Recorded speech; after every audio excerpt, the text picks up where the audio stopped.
Interestingly, the ape effects in Planet of the Apes were kind of a rip-off of the effects in 2001: A Space Odyssey, which has an early scene where we see the prehistoric ancestors of mankind first encountering the monolith. A few years ago, me and my friend Matt on a podcast actually had a chance to talk to the ape himself, the man in the costume as Moonwatcher in that film. And yes, ladies and gentlemen, we are bringing a master mime onto an audio-only podcast. It is Dan Richter. Hello. Hi there. How you guys doing?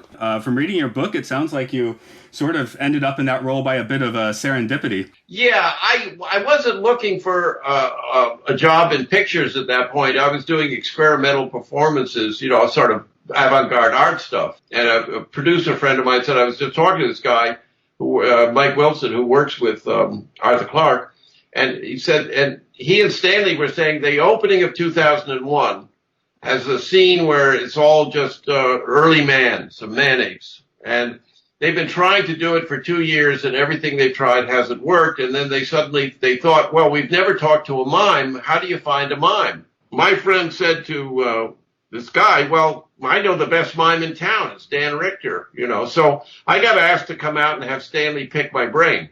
So I went out and I thought that was really cool. I mean, I knew Stanley's work, is amazing, great genius. And I thought, okay, so I didn't go out looking for a job. I just went out to let him pick my brain and get a chance to meet this great guy. And we got going. He explained to me what his problem was and whatnot. And I said to him, well, your problem is you have to create a willing suspension of disbelief. I was really cocky. I was in my 20s, so willing suspension of disbelief. I see it as an acting problem, not a moving problem. You got to get motivated creatures up there that the audience react to immediately, and I could do that. I could show you how to do that. And I explained to him, and he loved that. And I said, it's like Snow White and the Seven Dwarfs, Sleepy, Doc, Dopey. You have to have, if they're clear characters and it's motivated acting, and the movement is an extension of those motivations, you'll get something that I believe will work. And he hired me on the spot. I wasn't looking for a job. And he gave me 8 months to develop it, which took a long time. I was gonna say, I'm a big fan of all kinds of creature features and monsters in suits and animals and characters like that. Can you think off the top of your head some examples which do that well and imbue that character and some which don't? I think the Star Wars characters, some of them work very well. George Lucas had the advantage of using Stuart Freeborn, who did 2001, But I think, I got to tell you guys, we're the best. I'm a humble guy, but we did it better than anybody. And I don't think anybody's done it as well since, because they can't afford to. And because literally I studied the movement of apes and chimpanzees and gibbons.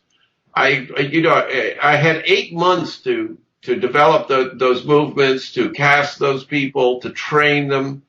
And I had, you'll make a whole film in that amount of time, and to produce 18 minutes. And then it was, then you got Stanley Kubrick as the director. He was perhaps the greatest film director of the 20th century. 8 months to develop it, and about 8 to 10 weeks to shoot it. To shoot those 18 minutes. Can you imagine 8 to 10 weeks? We would do as much as 40 or 50 takes, to get everything exactly perfect. So thank you again, Dan. Okay, well, my pleasure, guys, and you take care, and I had a good time doing this. Yeah, thanks so much. The only good human is a dead human. He's finally back to kick some tail.